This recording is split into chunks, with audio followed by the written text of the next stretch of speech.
The story: A Day in the Life of Tom. Tom is a student.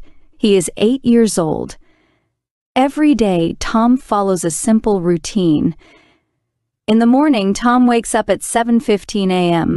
He brushes his teeth and washes his face. Then, he eats breakfast with his family. Tom likes to eat cereal and drink orange juice. At 8:15 a.m., Tom goes to school. He walks to school with his friend Mike. They talk and laugh on the way. Tom likes school. His favorite subject is math. He also enjoys playing with his friends during break time. After school, Tom goes home at 3:15 p.m. He does his homework in the living room. Tom's mom helps him with difficult questions. After homework, Tom plays outside with his dog, Rex. They play catch and run around the yard. In the evening, Tom eats dinner with his family. They talk about their day. Tom loves his mom's spaghetti. After dinner, Tom watches TV or reads a book.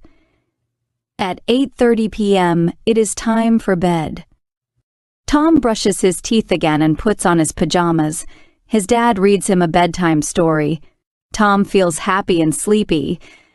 He goes to bed and dreams about fun adventures.